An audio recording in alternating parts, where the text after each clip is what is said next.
Good morning children, this is the class 4th of Bhartiyam Public School children. आज हम science का chapter 13 shelter for animals, जो क्या है चैप्टर शेल्टर फॉर एनिमल्स, जानवरों के लिए रहने की जगह, फॉर हैबिटेट्स। अब हैबिटेट्स क्या होते हैं? Natural home of animals called habitat. वो जगह जो नेचर द्वारा बनाई गई है उसको हम हैबिटेट कहते हैं। मतलब जैसे फॉरेस्ट हो गया, केव हो गया, ये सारी जगह क्या होती है नेचर द्वारा बनाई गई है, उनको हम हैबिटेट्स कहते हैं। अब है अडैप्टेशन। अडैप्टेशन एक प्रोसेस होता है जिसमें क्या होता है animal develop some features which help them to survive in their habitat. वो फीचर जो एनिमल्स को उस नए जहां पर वो रहता है उसको उस जगह में रहने में हेल्प करता है, उस चीज को अडैप्टेशन कहते हैं। देखा होगा जैसे आपको सभी को पता है कि पुराने समय में डायनासोर्स होते थे, क्योंकि उनका बॉडी स्ट्रक्चर इतना बड़ा था और वो समय के साथ उस एटमॉस्फेयर में अपने आप को अडॉप्ट नहीं कर पाए, और जिन एनिमल्स ने उस समय से अडॉप्ट कर लिया उस चीज को हम अडैप्टेशन कहते हैं। तो वो एनिमल्स जीवित रह गए। अब जैसे डायनासोर्स थे वो उस चीज को अडॉप्ट नहीं कर पाए तो वो वहीं पर विलुप्त हो गए या गायब हो गए। तो अडैप्टेशन मतलब वो नई चीज या नए वातावरण में आकर एनिमल्स ने अपने आप को सरवाइव किया, उस जगह में आकर अपने आप को उस तरीके से हेल्प की रहने में, उस चीज को हम अडैप्टेशन कहते हैं। अब है animal live in a land. वो एनिमल्स जो लैंड या जमीन पर रहते हैं उनको हम टेरेस्ट्रियल एनिमल्स बोलते हैं। क्या बोलते हैं? टेरेस्ट्रियल एनिमल्स बोलते हैं। तो ये कौन कौन से टेरेस्ट्रियल एनिमल भी कई तरीके के होते हैं। जैसे जमीन पर कुछ एनिमल्स क्या होता है इनसाइड द ग्राउंड या फिर ओपन द ग्राउंड, दोनों जगह जमीन के अंदर रहते हैं या फिर खुली जगह पर रहते हैं। जैसे काऊ, लॉयन, टाइगर, ये क्या होता है? ये क्या ओपन स्पेस में या खुले हुए जंगल में रहते हैं। अब inside the ground, inside the ground में क्या होता है? वो एनिमल जो जमीन में गड्ढा कर कर डिग होल्स या गड्ढा कर कर रहते हैं, उन एनिमल्स में कौन कौन से होते हैं? जैसे रैबिट हो गया, स्क्वायरल, स्नेक, अर्थवर्म, ये वो एनिमल है लैंड पर तो रहते हैं लेकिन साथ में क्या होता है जमीन में गड्ढा कर कर रहते हैं। नेक्स्ट है हमारा animal live in a polar region. सभी को पता है कि पोलर रीजन वो जगह है जहां पर पूरे साल बर्फ जमी रहती है। क्या रहती है? बर्फ जमी रहती है। तो वो एनिमल्स जो इन पोलर रीजन में कौन कौन से होते हैं? एक तो पोलर बियर, आर्कटिक फॉक्स, वहां पर कुछ लिमिटेड एनिमल्स ही हैं जो पेंगुइन हो गया। तो ये वो एनिमल्स होते हैं जो इन पोलर रीजन्स में पाए जाते हैं। कौन कौन से? पोलर बियर, आर्कटिक फॉक्स और पेंगुइन। ये वो एनिमल्स हैं जो इन रीजन्स में पाए जाते हैं जहां पर हमेशा बर्फ जमी रहती है। नेक्स्ट आ गया animal live on a tree. वो एनिमल्स जो ट्री पर रहते हैं उनको हम क्या बोलते हैं? उन एनिमल्स को हम आर्बोरियल एनिमल्स बोलते हैं। क्या बोलते हैं? आर्बोरियल। वो एनिमल्स जो ट्री पर रहते हैं जैसे मंकी हो गया या फिर कोई भी वो एनिमल, आउल हो गया, स्क्वायरल हो गए, ये वो एनिमल्स हैं जो ट्री पर रहते हैं। उन एनिमल्स को आर्बोरियल एनिमल्स कहते हैं। अब आर्बोरियल एनिमल्स के एग्जांपल क्या होते हैं? मंकी, स्क्वायरल, आउल, ये सारे वो एनिमल्स हैं जो ट्री पर रहते हैं। अब एनिमल लिव इन एयर मतलब जो वो animal that transport themselves in by air या बाय फ्लाइंग, उन एनिमल्स को हम एरियल एनिमल्स बोलते हैं जो हवा में उड़ सकते हैं। जैसे बर्ड्स हो गई, वो क्या होती है? हवा में आसानी से उड़ सकती है, इसलिए इनको हम क्या बोलते हैं? एरियल एनिमल्स बोलते हैं। नेक्स्ट है हमारा animal live in a desert. Desert सबको पता है क्या होता है? रेगिस्तान होता है जहां पर रहना हर एनिमल्स के लिए इजी नहीं होता है, क्योंकि वहां बहुत ज़्यादा गर्मी और ड्राई प्लेस, बहुत ज़्यादा हॉट एंड ड्राई प्लेस होता है। तो वहाँ के एटमॉस्फेयर के हिसाब से जो कैमल है उसने अपने आप को ढाला।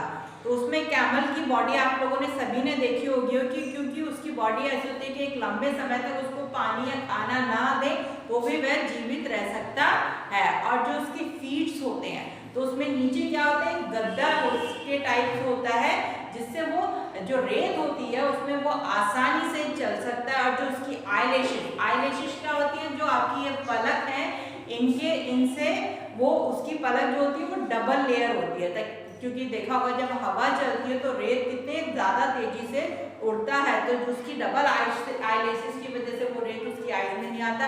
और जो उसके पैडेड फीट होते हैं उसकी वजह से वो रेत में आसानी से चल सकता है।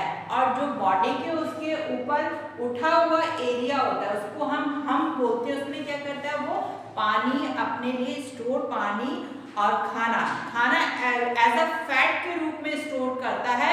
अगर उसको आप 8-10 दिन खाना पानी ना दे तो वो उस हैम से वो एनर्जी, वो खाना वो वहां से उस चीज को लेता है। नेक्स्ट आएगा एनिमल लिव इन एक्वाटिक मतलब वो एनिमल्स जो पानी में रहते हैं। अब पानी में भी दो तरीके के एनिमल्स होते हैं, एक तो फ्रेश वाटर एनिमल्स और एक होता है मरीन एनिमल्स, मतलब जो समुद्र और ओशन में रहने वाले एनिमल्स होते हैं उनको हम मरीन, जैसे डॉल्फिन हो गया, शार्क हो गया, जितने भी हैं ये मरीन एनिमल्स होते हैं क्योंकि ये समुद्र और ओशंस में पाए जाते हैं।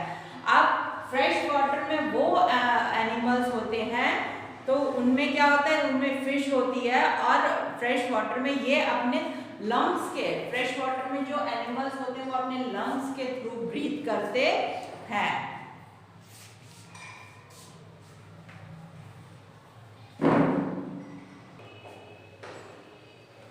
एनिमल लिव इन एक्वाटिक, वो एनिमल्स जो पानी में रहते हैं उनको हम एक्वाटिक एनिमल्स बोलते हैं। और एक्वाटिक में भी दो तरीके के होते हैं, फ्रेश और मरीन में एनिमल्स जो होते हैं वो क्या होते हैं, सरफेस पर आकर ब्रीथ करते हैं। कहाँ पर आकर करते हैं, सरफेस। और जो फ्रेश वाटर एनिमल्स होते हैं वो पानी के अंदर, जैसे फिश वगैरह होती है वो पानी के अंदर ही सांस लेती हैं, क्योंकि वो लंग्स के थ्रू सांस लेती है। नेक्स्ट होता है animal live on both water and land, जो एनिमल पानी और जमीन पर एक साथ रहते हैं, जैसे कभी वो पानी में चले जाते हैं फिर कभी वो लैंड पर आ जाते हैं, ऐसे एनिमल्स को हम एम्फीबियन एनिमल्स कहते हैं। इसमें क्रोकोडाइल है, फ्रॉग है जो जमीन पर भी रहता है और साथ में कहाँ, पानी पर भी रहता है। नेक्स्ट टॉपिक है हमारा नेस्ट ऑफ बर्ड्स। जो चिड़िया है वो अपना घोंसला किस लिए बनाती है, चिड़िया जो है वो अंडे देने के लिए घोंसले को बनाती हैं और जब वो अंडे को देती हैं तो they hatch their egg, then the young ones come out, then this process is called incubation।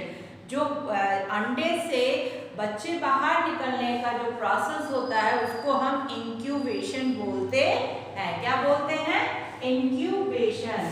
क्या बोलते हैं, इंक्यूबेशन बोलते हैं, जिसमें क्या होता है कि अंडे से जो बच्चा है वो बाहर आता है। अब क्या होता है, हर बर्ड का आपने देखा होगा कि घोंसला अलग अलग तरीके का होता है।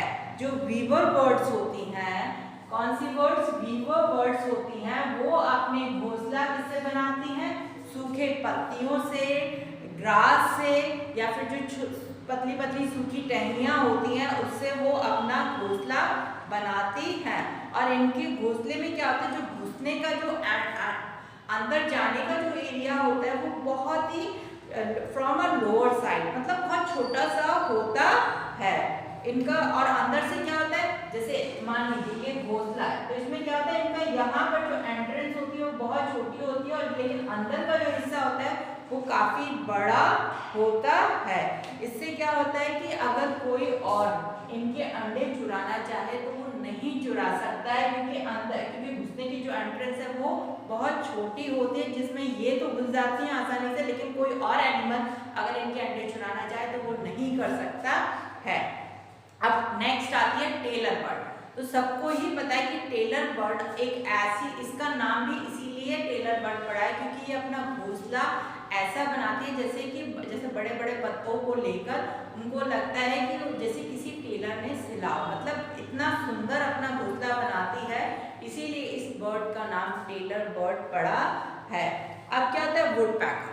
वुड पैकर सभी को पता है कि अपना घोंसला ट्री ट्रंक में बनाते हैं। ट्री ट्रंक क्या होता है, जो पेड़ का तना होता है उसको हम ट्री ट्रंक बोलते हैं, उसमें वो अपना घोंसला बनाती है। वो क्या करती है कि जो पेड़ का मोटा तना होता है उसमें अपनी चोंच से छेद कर करके वो एक बड़ा सा होल बनाती है, और जो उसका लकड़ी का जो ब्रादा बचता है वो उसको अंदर बिछाती, ताकि वो अंदर से एकदम सॉफ्ट और कोजी रहे, मतलब गर्म रहे। तो वुड पैकर अपना घोंसला कहाँ बनाती है, पेड़ के तने में बनाती है। अब ईगल जो है अपना नेस्ट क्या करता है, ट्री टॉप पर बनाता है, मतलब जो सब पेड़ की सबसे ऊंची जगह होती है, टॉप एरिया होता है, जैसे मान लीजिए ये ट्री है तो इसके टॉप पर वो अपना घोंसला बनाती है, और ऐसे बनाती पूरा फ्लैट में होता है। क्या होता है, पूरा फ्लैट में होता है, उस चीज को हम आइरिस बोलते हैं। क्या बोलते हैं, आइरिस बोलते हैं। तो और ये जो ईगल का जो घोंसला होता है ये कई सालों तक, उसने एक बार घोंसला बनाना है तो उसी घोंसले में वो कई सालों तक रहती है, लेकिन बाकी बर्ड्स होते हैं कि कुछ समय बाद अपने नए घोंसले बनाती हैं। अब स्पैरो क्या होता है, स्पैरो का जो घोंसला होता है वो कप शेप का होता है। कैसा शेप का होता है, कप शेप का होता है। अब पेंगुइन होती है, पेंगुइन कैसे रहती है, penguin live in a colonies, क्योंकि पेंगुइन पोलर रीजन में रहती है, वहां बहुत ज्यादा ठंड होती है, इसलिए तो ये क्या होता है थाउजेंड्स के ग्रुप में, हजारों के ग्रुप में एक साथ रहती है, तो जिससे क्या होता है इनको आपस में गर्मी मिलती रहती है।